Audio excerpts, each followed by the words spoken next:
Across America, there are many remote, historically significant structures that have lain in disrepair, but are now being restored to their original condition. Mining complexes, fire lookout towers, log barns, iconic lodges of the North Woods, and early ranches of the Wild West all tell a vivid story of our past, and when preserved, can teach us how to create our future.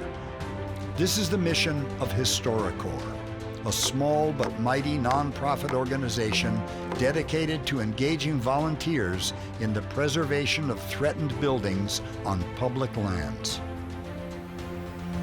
Our charge with our crew and our volunteers is to go in there and remedy these buildings, save them from neglect, from the forces of nature and wind and rain and snow.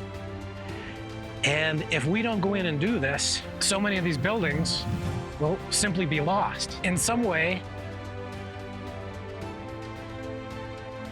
you know, this work is kind of a higher calling.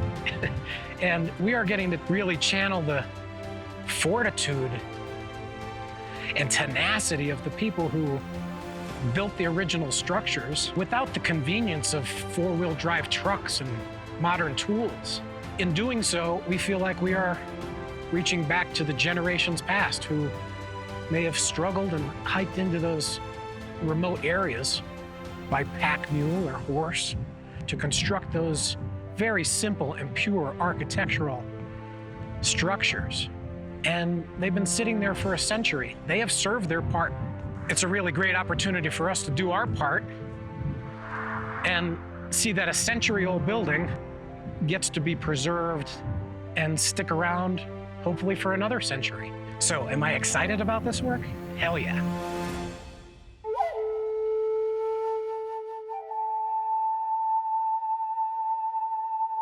This is a profoundly spiritual place. Tradition and culture date back 5,000 years. It is the center of the Navajo Nation, making it one of the most sacred places on Earth. It is an incredible experience to have the opportunity to preserve a century-old building that, through time, weather, neglect, is in great need. You had to raise the building, identify rotted and deteriorated logs, remove them, and craft identical matching logs of ponderosa pine from similar forests as the originals. It was an honor to work with the National Park Service staff, many of whom were Navajo, and they typically don't restore their ruins because of their beliefs. This project was one that they could touch and that they were able to work and restore a significant part of their heritage too. Cutting through these logs, we found a beetle and some larvae in this log in particular. And we think this log may have come from a different forest, and it's really starting to decompose. That's a second phase in a beetle that eats the bark off. This is too far gone. We can reject this. My name is Doug. I'm from a small town, Arcadia, 15 miles east of Los Angeles. I'm a retired engineer and a widower, and I think this is my 6th or 7th HistoriCorps that I've done starting around 2010. I'm 76 years old and feeling great, and anybody my age should not hesitate to come do this. It's a great experience. I really feel like I'm doing something to preserve pieces of American history. If this isn't done, if we don't do these jobs, these buildings are going to collapse and they'll be gone forever, never to come back. And I'm getting wet. The name Canyon de Chelly is borrowed from the Navajo word meaning inside the rock. Although the Thunderbird log barn is not directly associated with the Navajo Nation's relationship with the canyon, the structure is located near its entrance on land the National Park Service designates as a historic district. Navajos employed by the Park Service took a special interest in the Thunderbird log barn and participated in its rehabilitation. Simply defined, volunteering for HistoriCorps means living next to nature for a week and communing with a fraternity of like-minded individuals to rescue the past. In its first 9 seasons, HistoriCorps has engaged 3,300 volunteers, veterans, students, and youth corps who have logged over 150,000 hours to save 281 historic sites in 29 states. But this effort represents only the tip of the iceberg. There are over 30,000 of these historic structures across America. Each of them has an incredible story to tell, and that story is an important part of our history. The problem is that they're falling down, rotting apart, collapsing. They are on life support. In fact, we are the life support. So we come in and really save them. We're like preservation superheroes. Otherwise, they will be gone. HistoriCorps approach is both practical and daunting. It begins with a complex triage process of selecting preservation projects that have funding, are volunteer-friendly, demonstrate a clear public benefit, and have a realistic chance of being successfully completed. Then the organization attempts to schedule those projects within a shifting workflow matrix of available supervisors and crew leaders, effective volunteer recruitment, reasonable weather conditions, and geographic access. We've got 6 teams in the field from April to September, and each team handles 3 to 5 projects per season, restoring upwards of 30 critical projects a year. My specialty are the backcountry wilderness projects. I mean way back there, where we might not see another soul for a month. These projects can present many hurdles. Just getting there can be challenging. We've brought in volunteers and equipment via 4-wheel drive vehicles, horse packing or mule trains, float planes, jet boats, ATVs, and more often just the old-fashioned way, long hikes with packs on our backs. There are often concerns about the weather, the altitude, lightning, possible forest fires, wild animals that could pose a danger, and every damn bug that bites. Those adverse conditions that we are exposed to are one of the draws of what we do. It's an opportunity for people to experience the awe-inspiring forces of nature firsthand, and not behind the screen, not behind a desk, but right there, feeling the wind in their face and snow on their backs. In any given season, there are literally hundreds of different participants who make up the cast and crew of that year's extraordinary effort to conserve these seriously threatened historic structures. And the only way to truly appreciate what is at stake in preserving this narrative of our past is to visit a few of these projects through the eyes of those folks impassioned with the mission of saving places. My grandfather came here in 1929. He came out here after the great crash due to a nervous breakdown. He lost a substantial amount of investments during the Depression. He was sent out here by train to Riverton, Wyoming, and then eventually to CM Ranch, and spent the summer out here recuperating. My name is John Williams. I'm here for the 3rd time in my life. I was here as a young boy, about 8 years old, with my mother and sister. I then returned 20 years later with a family, 4 daughters and my son, who is now the crew leader here at HistoriCorps. He's going to be here for 3 weeks. When we work on these backcountry projects, when it's so remote and it takes so much more time and logistics to get everything out here, it makes you appreciate the people who had built this in the first place. It was a little bit difficult and slower going than we were hoping. It was slower than the packers were hoping as well. You have to weigh out everything that goes onto the mules. 55. That has to be less than 70 pounds per side and has to be similar in length and size. It involved lots of cutting of the roofing material, of the timber, just making sure everything is perfect for the mules so they can get down here safely. We don't really have second chances on the project. We're in here for 8 days with our volunteers, and if we make a mistake on something, can't just run into town to get more supplies. We really have to make sure it's perfect on the first try. So it's just a lot of planning, slower going, just making sure we have it right the first time. Simpson Lake Lodge is comprised of 3 log cabins located on the eastern shore of Simpson Lake in the Wind River Mountains. The cabins are historically significant due to their exceptional workmanship and association with the early years of dude ranching in the West. Their extremely remote location in the Fitzpatrick Wilderness area makes that workmanship even more impressive. Designated wilderness areas present a special challenge to HistoriCorps for a host of reasons. We have to adhere to the Secretary of the Interior standards for historic restoration, which means sourcing original materials and in wilderness areas using the same hand tools used in the original construction. That means no power tools and no access by helicopter or four-wheel drive vehicle. All of HistoriCorps' supplies and any building materials that couldn't be sourced on site had to be packed in by horse and mule. And in the case of Simpson Lake Lodge, their volunteer workforces endured a 5-hour hike with an elevation gain of over 3,000 feet. HistoriCorps' ultimate success is as dependent upon the weather and natural disasters as farmers and ranchers. One year, they were delayed going into Simpson Lake because of wildfires. Once volunteers were finally allowed to hike in, they found themselves hastily packing up and hurrying back out on the last morning of the session. They had woken up to helicopters sucking water out of the lake to suppress a wildfire that had changed direction and was moving toward them.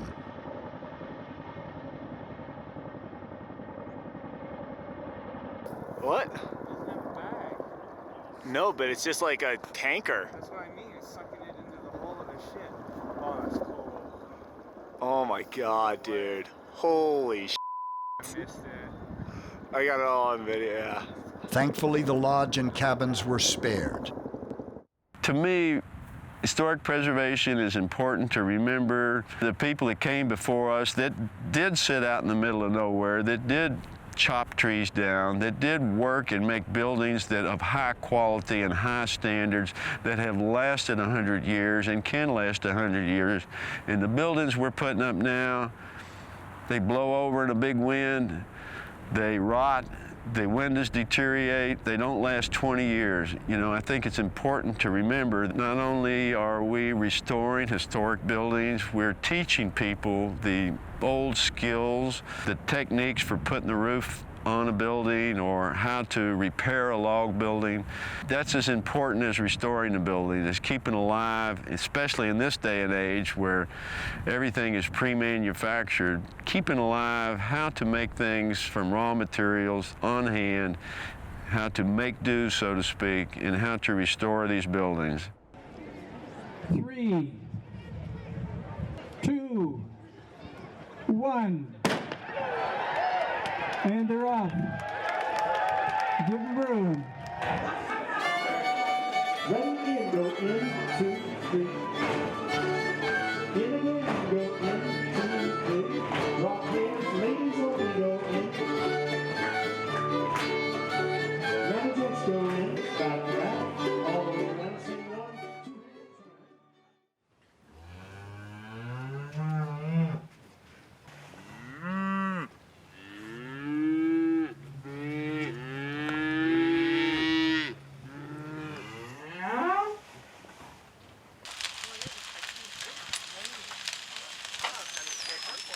Buffalo Peaks Ranch was one of the first ranches in South Park, established in 1862, the second year of Abraham Lincoln's presidency. The Rocky Mountain Land Library starts with over 35,000 volumes of books focused on people and the land. Buffalo Peaks Ranch is over 1,500 acres, so we'll be using wonderful barns and outbuildings to create libraries across the ranch. I think the main thing about this project that we're excited about is to be able to preserve a Western ranch set in a landscape that has hardly changed since the day of the Utes. We are, and all the volunteers that are working here, we're preserving this for the next generation. The ranch will be where people will come who want to reconnect with Western history, the added inspiration of books, and do the work of their own design. I got my start in the trades world, in the construction field, in Portland, Oregon, pre-apprenticeship, 8-week training program, free for women who wanted to get a head start into the trades field. Over the course of that time, they turned a group of about 18 women who had never handled power tools or wore tool belts and turned them into a solid crew who could frame walls and put up roofs and put up sheets of drywall and all sorts of stuff. Putting these windows back in was a little bit of a struggle, but I was very pleased that we took the time last week to troubleshoot both how to get out the windows as easily as possible and put them back in as easily as possible. Seeing an old building and thinking about the people that used to live there and how it might have once looked or how they interacted with the land. And the idea that you can save it for future generations was really appealing to me as well. And I also love the idea of being out in the field for, 6 months at a time, camping and cooking and getting dirty. And I really liked being project supervisor. Yep, project supervisor was a good place for me. Buffalo Peaks Ranch is being rehabilitated for the headquarters of the Rocky Mountain Land Library by an intrepid duo of bibliophiles, Jeff Lee and Ann Martin. Driven by their conviction that the need for places of quiet thought, creative pursuits, and active community involvement will only grow as our population increases, the transformation of the ranch requires a long view, patience, and persistence, traits Jeff and Ann have in plenitude. There is a corollary in the realization that there will be the need for historic places as development increases.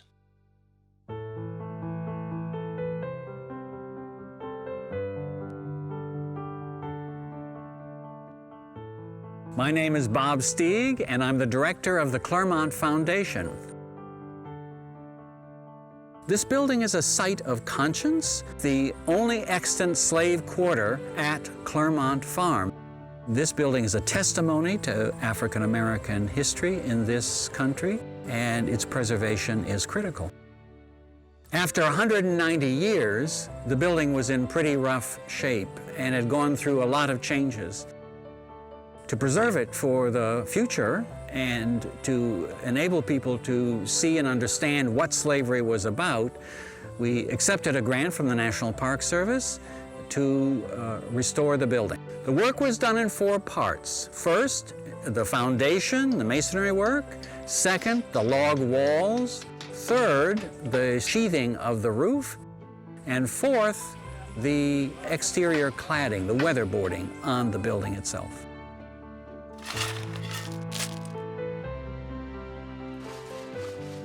Isn't that nice? There is definitely stratigraphy. As soon as you hit level 2, you've got stratigraphy.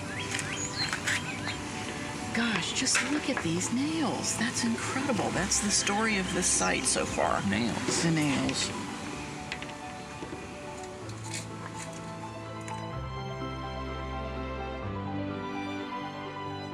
The ability to touch history, to make sure that this building was going to survive another 75 or 100 years to serve as an educational tool, people were really moved by that experience.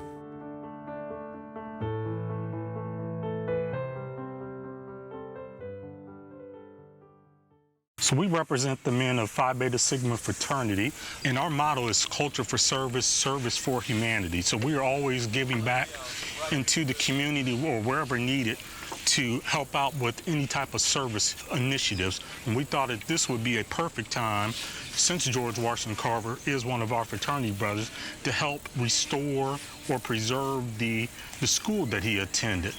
And for 140 years, this little teeny cedar clapboard 16 by 24 foot building has been built onto vinyl siding, aluminum siding, this and that, and ultimately that's what protected the building. And so when we began, our first order of business was just to remove all that century of wrapping and expose the school, and that's what we've got now. And it's been fun to watch the local community. I've been telling them for months this is going to happen, and they thought, oh, there'll be some nice old ladies come in with little hammers and peck around. They had no idea what was going to happen. The George Washington Carver Birthplace Association is interested in restoring the house back to its original finishes. So what we were able to tell them, it was probably exposed unpainted wood for a very long period of time. But the lowest and earliest color of paint that we find is actually really deep chocolate brown. It's very similar to the paint color that you see here, and that's what we're finding on the west elevation, because the west is the front of the school. That is the paint color that we've decided to go ahead and use for the restoration of the schoolhouse. My wife's a retired 4th grade school teacher, and she tells me, she said, wouldn't it be great if I could bring my class down and sit them on the little benches in the room where George Washington Carver went to school and teach a lesson on diversity, on racial harmony, on history. And so that's our goal, is to do right by history. We can tell the story the way it ought to be told. The George Washington Carver National Monument, of which the schoolhouse is a significant resource, is a cooperative partnership between the Carver Birthplace Association and the National Park Service. This project and the Claremont Slave Cabin restoration seen earlier were two of HistoriCorps' first ventures into places of conscience. Neosho is quintessential small-town America, population 12,000, and by no means did it fit the profile of a typical HistoriCorps project. In earlier years, when projects were mostly located in the Rocky Mountains, the joke used to be that the higher the elevation, the easier it was to recruit volunteers. These were, after all, some of America's most beautiful places. So what was the attraction of Neosho, Missouri, with an elevation of just 1,037 feet? Well, for starters, Neosho welcomed HistoriCorps with open arms. Its residents participating in the work, feeding the crew, obtaining supplies and materials, and treating volunteers to several community events.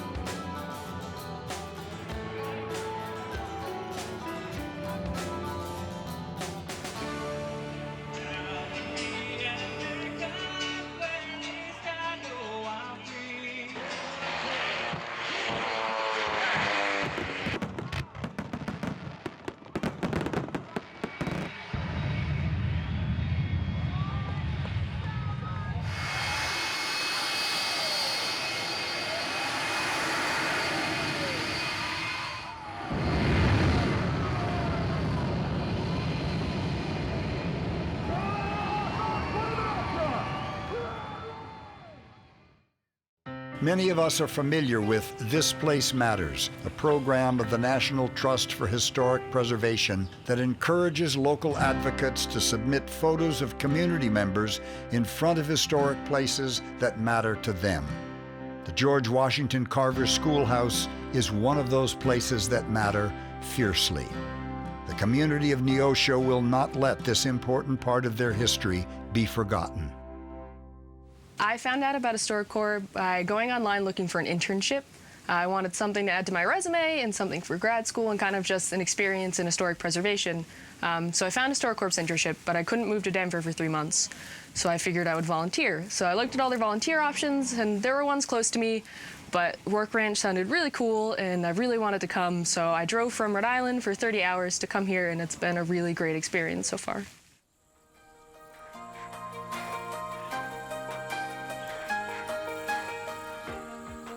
In its day, Rourke Ranch was one of the most successful ranches in Colorado. Today, the location is known as Picket Wire Canyon and boasts an ancient history of pictographs and stone ruins and one of the finest sites of preserved dinosaur tracks in the world. So this was my first time getting to play with mud as a building material. It was awesome. So you just splat it in and you kind of squish it in with your fingers, and then you get a little extra water and smooth it out. They could pay for this whole restoration if they called it like a spa treatment. While I've been here, I've done a little bit of everything. A lot of roof work, taking the old roof off, putting a new roof back up. This kind of work, yes, it's partly giving back, but I'd be lying if I said if it wasn't really satisfying to me personally. So there's a level of enjoyment here with the added benefit that I'm contributing to the preservation of a very special spot in our culture here. Rourke Ranch is fascinating to me historically. There's so many layers of history here. And in particular, to have the two brothers here working beside us who grew up here is really quite an honor and quite a privilege to have that connection to history.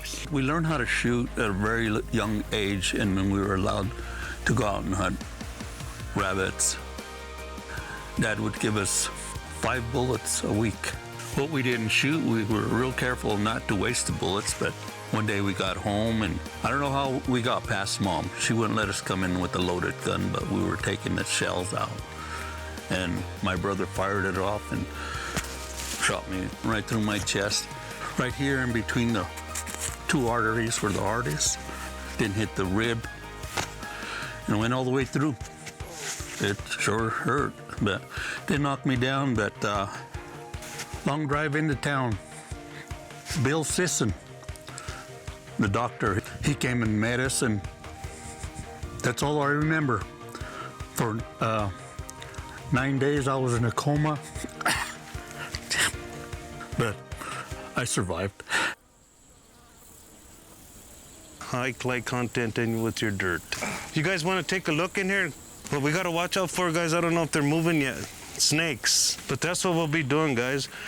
On many projects, including Rourke Ranch, descendants of the original owners of the structure and folks who've had a direct connection to the property show up to help with the restoration work and share stories about their history. In 1871, Eugene and Mary Rourke homesteaded 40 acres on the banks of the Purgatory River in what would later become the Comanche National Grassland. The cattle and horse ranch grew through 3 generations of Rourke's to over 50,000 acres before being sold out of the family 100 years later. Someone once said, "A community is not a community until a poet resides there." Perhaps it's not too much of a stretch to say, a place is not a place until something is built there. Rourke Ranch is an excellent example of such a property, as a testament to the hardy pioneers that helped settle the West. Why is it important to protect and preserve historic buildings like Rourke Ranch? It's important for people to see the physical structure, not to see just a mark on the ground where it used to be, where they can come, they can experience it in all the senses. They can see it, they can touch it, they can smell it, they can feel the wind and the whole experience of being out here in the remoteness. It's that kind of authenticity that helped connect people to the past and make them really understand what it would have been like to settle the Wild West.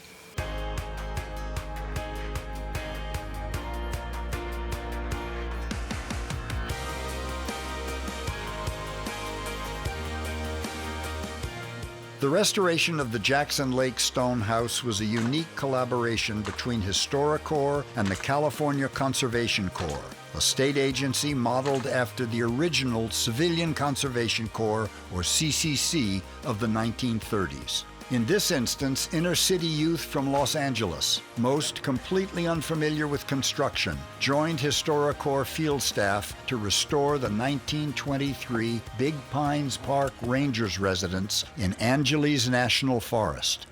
It was an experiment of sorts, and the results were mixed, but the experience for nearly everyone was positive. Challenging at times, but in the end, absolutely worth the effort.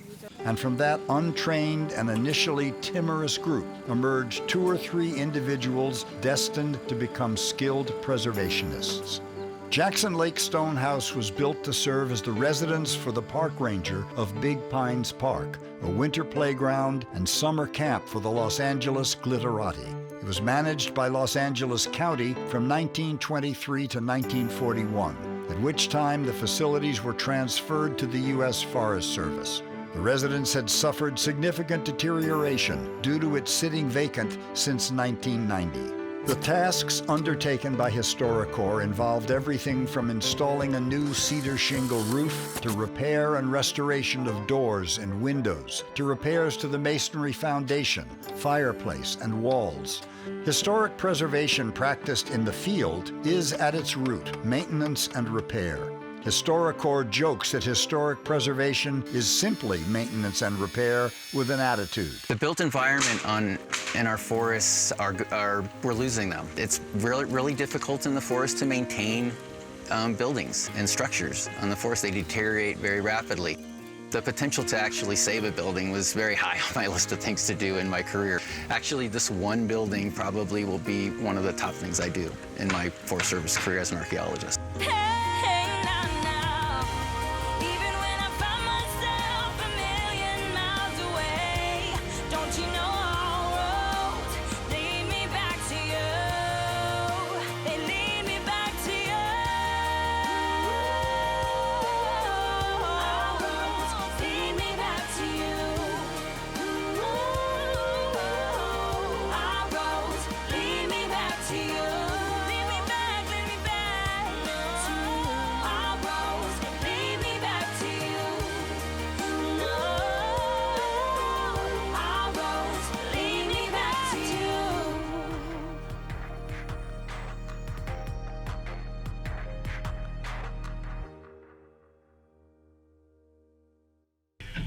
the Bluetooth. That battery? Yeah, talk to me. As with most of our projects, there's going to be some problems, some complications. We're in the backcountry. You're dealing with weather, you're dealing with the logistics of getting gear up here, you're dealing with trying to get people out here to help out on the project, so it's not just myself and the crew leader doing the work. And we've had some setbacks already. We've had some pretty bad weather. Just in the past day or so, we've had over an inch of rain, which made the trail really wet and tough for the Forest Service to get up here with some gear. We were supposed to have about 4 volunteers come up for our first week, but right now we have none. The rehabilitation of the Smarts Mountain Lookout Tower and Cabin was somewhat of a seminal event for HistoriCorps. Not only was it extraordinarily scenic and dramatic from a photographic standpoint, but it also laid bare issues of liability, from minimizing the risks of physical exposure to ensuring volunteer participation. Volunteers are fundamental to HistoriCorps' success, and sometimes its partners will commit to recruiting them locally. The outdoor club that had promised to participate failed to deliver any volunteers. By the time this was realized, it was too late to recruit from the general population. To make matters worse, bad weather had moved in, turning the already steep and treacherous 3-mile trail to the tower into a muddy morass that eventually bested even the ATVs hired for bringing up the heavy lumber and equipment to the summit. It came down to project supervisor John Williams, crew leader Eric White, and one of the hired ATV drivers humping everything up the final few hundred yards of the trail on foot. So in 1939, this steel tower behind me was constructed. It was one of 5 towers that International Derrick supplied to the state. Several of them are still in use, but this is the only one that exists that still has its original cab. As the federal agency that manages this land that the Appalachian Trail runs through, part of the challenge is maintaining the historic structures and sites that are along the trail. This tower is one of the more unique ones, and maintaining it in a safe way so that the public can access the tower and the view that you can get when you climb up it has been one of the things that we've been challenged with this year. The work included repairing and replacing the tower's stair treads and landings, rehabilitating the 7-by-7-foot cab atop the 60-foot tower, and installing a lightning protection system. On the cabin situated at the base of the tower, HistoriCorps was to make minor foundation fixes, repair and repaint the siding, and rehabilitate the windows and doors. It was a yeoman's effort as John and Eric tackled the project by themselves. Both John's father and his sister each volunteered for a week, and somehow the punch list got done. But the dangers of working atop a tower so high above the ground and the pace of work necessary to complete the project on schedule illuminated insurance liability issues. Going forward, these projects are now assessed on a case-by-case basis.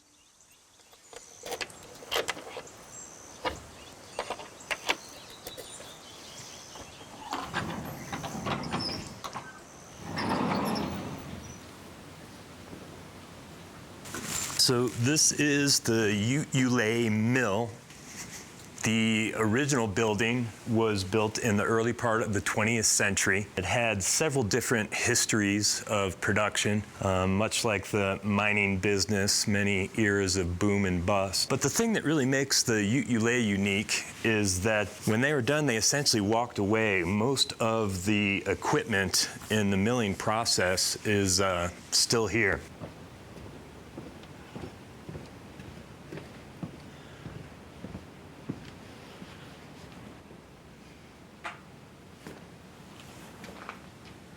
So our purpose in this restoration effort is to create a heritage tourism destination. This project has been going on for almost 10 years now.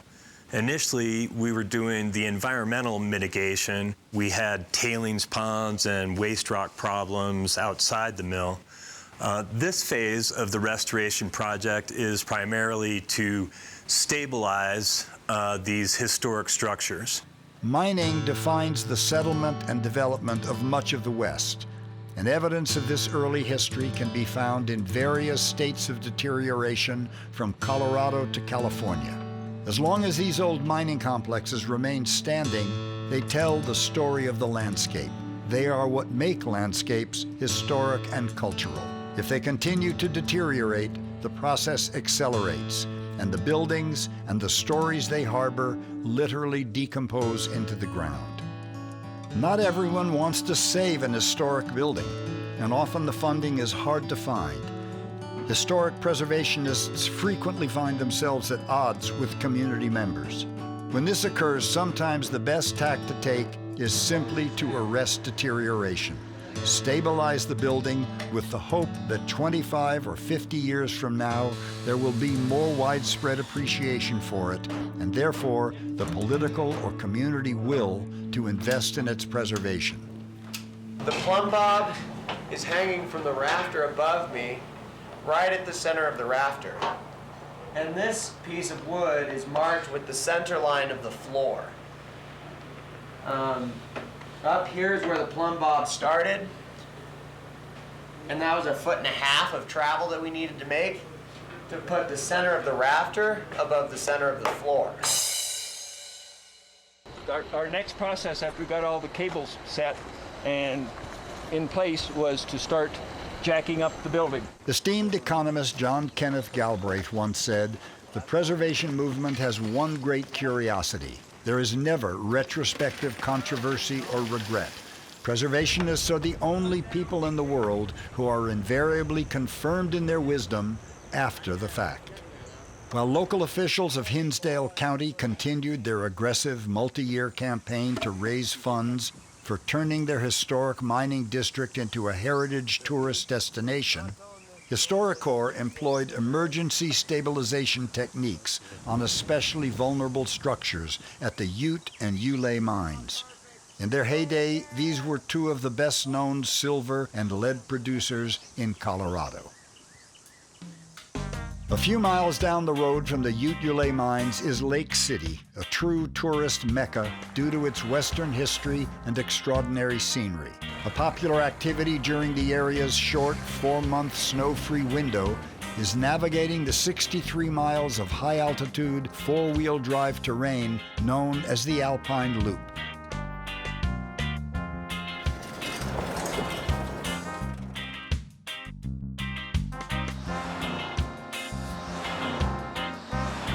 Filmmakers Joseph Daniel and Marielle Huey took a day off from documenting the stabilization of the mining complex and went ATVing.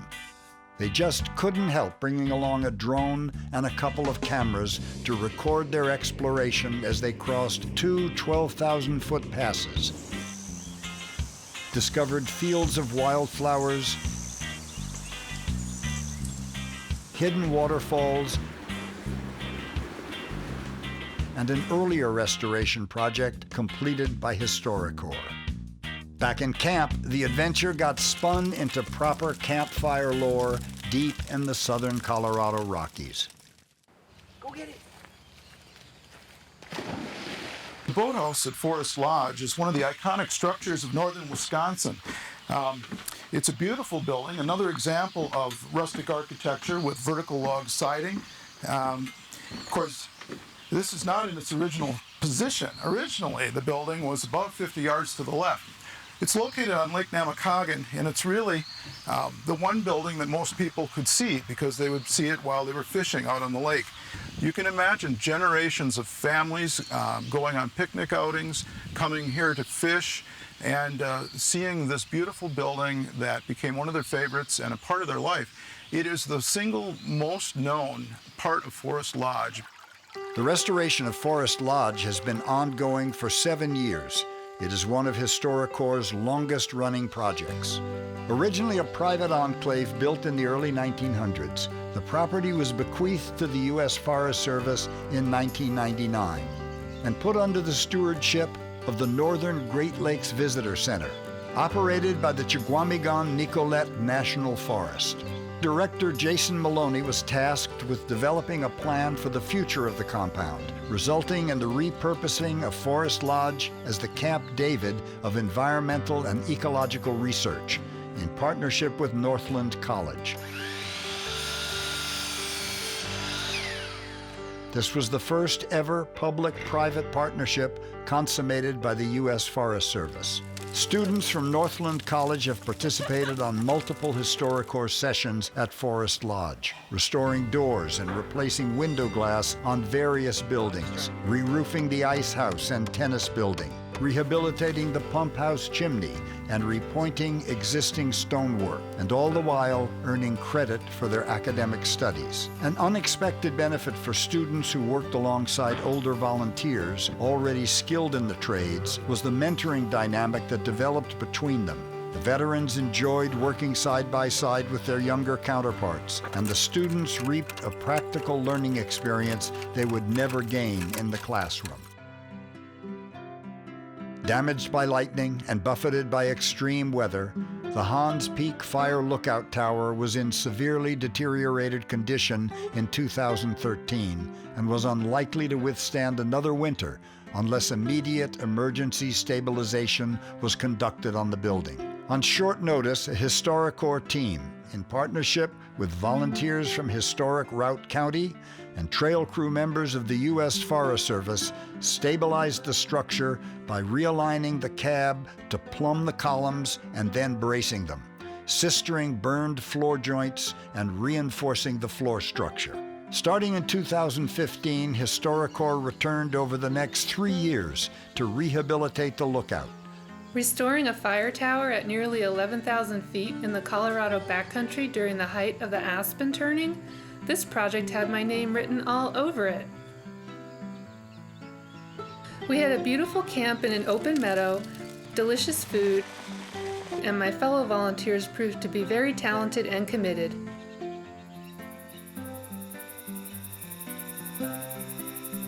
The challenge was we only had a few more days to get far enough along before winter shut us down. It quickly became obvious that there would be some very long days, but I was more than ready.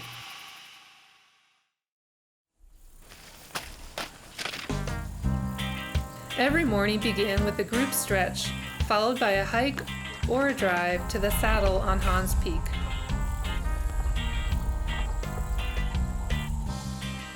Then the real work began.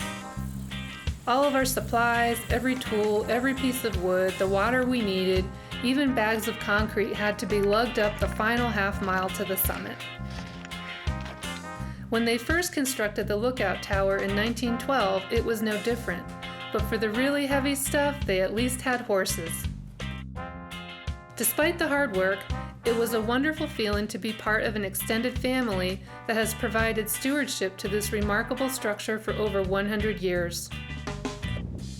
Creative solutions and improvisation are key to backcountry projects. A sign was placed on the saddle at the foot of the talus slope, asking hikers to please bring with them on the final climb to the summit whatever materials they thought they could comfortably carry. The response was overwhelming, and everything made it to the top. Thank you so much. Hopefully that wasn't too heavy. You look natural like that. My name is Yvonne. I'm from Denver, and I'm out here with HistoriCorps staining some wood to match some of the old wood that we have in place. The company I work for gives me a week to volunteer at the nonprofit of my choice. And last year and this year I did HistoriCorps because it gets me out in the backcountry. I love the backcountry locations. Plus they're doing something good and restoring stuff, and good people, really good people at HistoriCorps.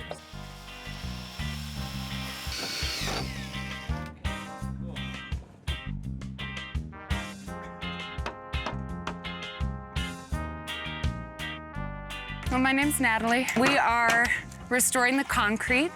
A lot of it had failed and come away. So what we have to do is match how they did it. One of the things we have to do is match color and strength. Historic concrete is not as strong as modern concrete. So we've added some lime, which makes it a little bit softer. The goal of preservation is to make it look like you were never there and nobody will notice you did anything.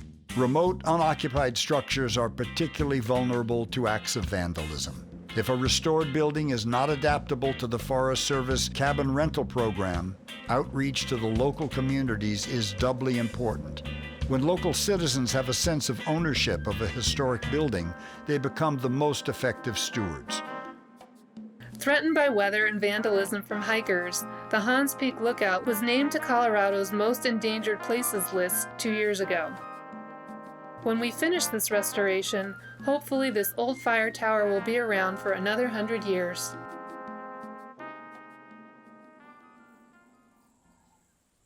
When we work on buildings, and all of my volunteers and my employees in the past, as well as myself, build whatever we're feeling at the time into that building. So I want it to be really clear that we're feeling good about the project and about ourselves and about life when we're working on a building, because we don't have the right to build in bad feelings into a building. What we're putting into a building is meant to last, and it's got to be good energy. It's really great to know that I'm able to participate in that. I walk away from the building and I've left something in that building for future generations to deal with and have and enjoy. The Hebo Lake Community Kitchen is the last remaining original CCC log structure in the Swislaw National Forest near the coast in northern Oregon. It was a remarkable restoration effort led by project supervisor Dane Cowan. I saw the pictures of this project and I said, I'm doing it, I don't care. The posts were all rotted at the bottoms, the roof had holes in it, everything was in pretty sad shape. I was a little hesitant about how we were going to replace the posts on this building. There's 10 Douglas fir logs supporting the whole structure. And I was a little nervous about how we were going to do that, so we just kind of jumped into it and figured out how to do it. Good job, everybody.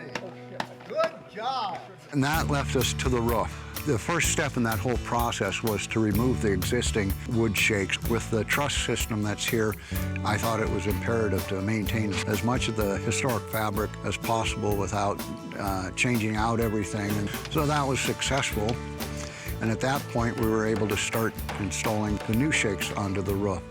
And that left us to do masonry repair work. The floor in this building is a stone floor, and we reset some of the flat stones in sand and prepared that surface to receive new mortar, so the whole floor has been resurfaced in the appropriate manners.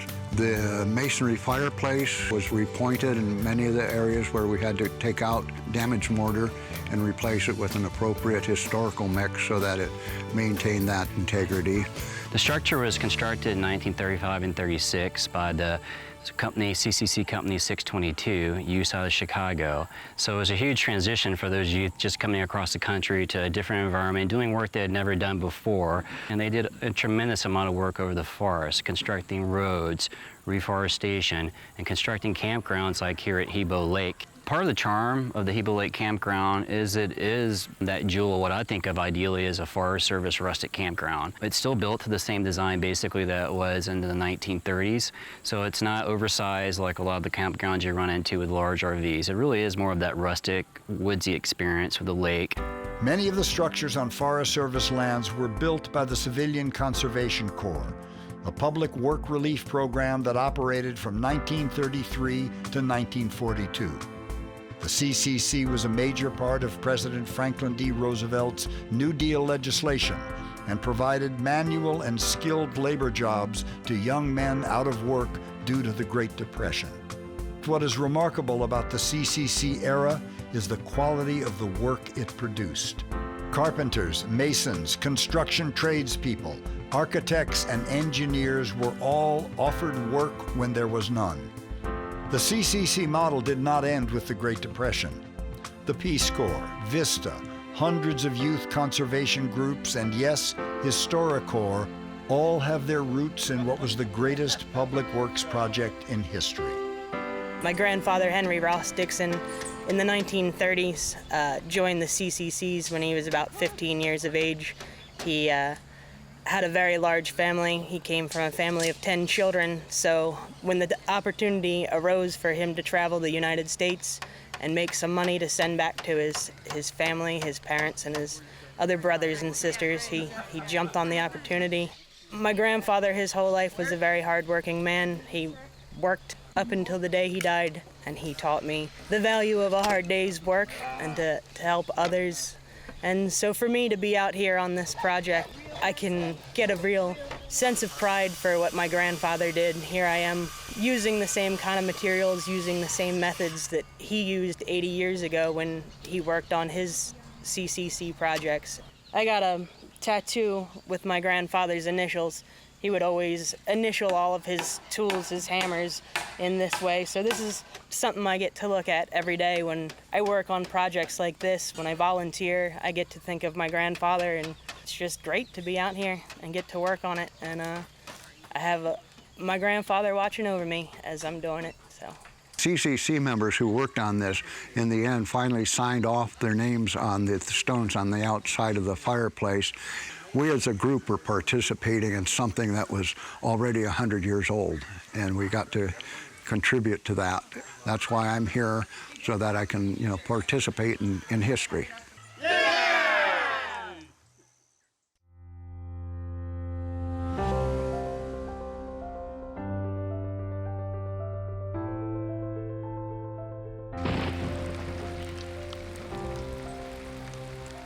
So this is the main cabin. We can actually step inside and maybe get a little coverage from the rain. Through this window here is a good way in. This was a window, but it's kind of the door now.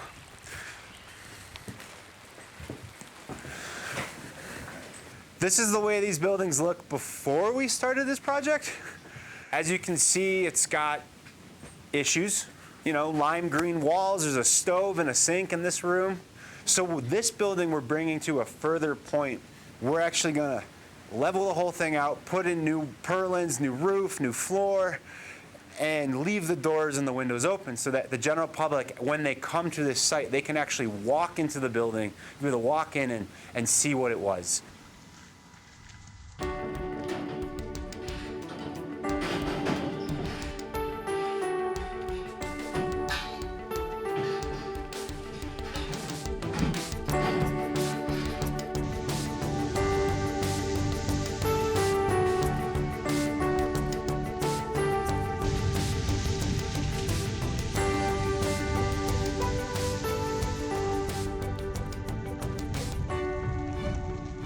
So this is the Barbie C Dude Ranch. It's the beginning phase of a 3-year stabilization project.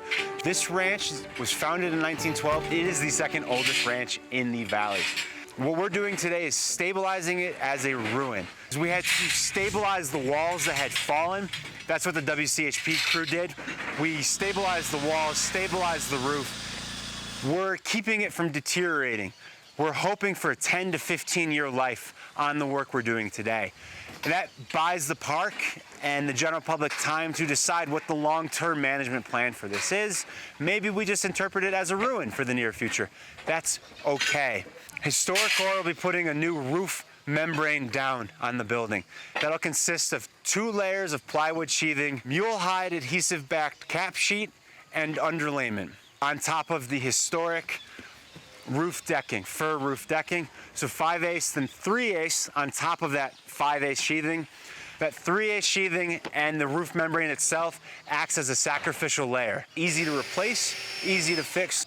Historically, these buildings had rolled roofing, so it will look like a rolled roofing membrane. However, it's a modern product that lasts longer than the 3-year rolled roofing life that you could expect in our environment, as you can see with our rain and snow.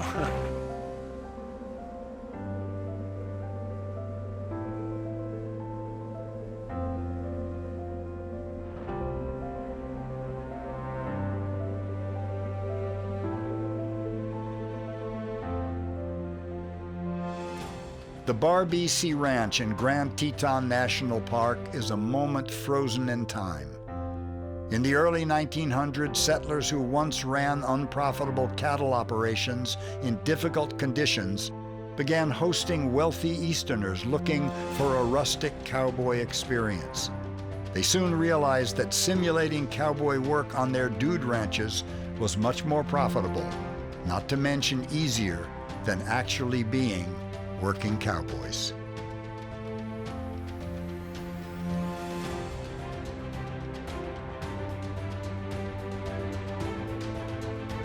What is remarkable about historic preservation is the fact that it is a continuum.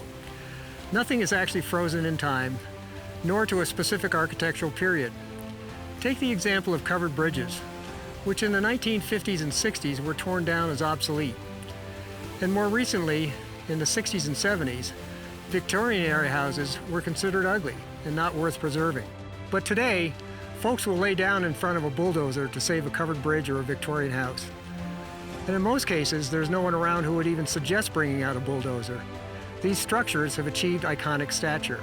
So in the spirit of this continuum, HistoriCorps at its essence is buying time for resources that may not be widely appreciated today, but in 50 or 100 years may achieve similar stature. But if they're no longer standing, well, there will be no choice to be made. They're gone. And with them, the stories they tell, the contributions they make to historic and cultural landscapes, the physical manifestations of our ancestors will help shape who we are today.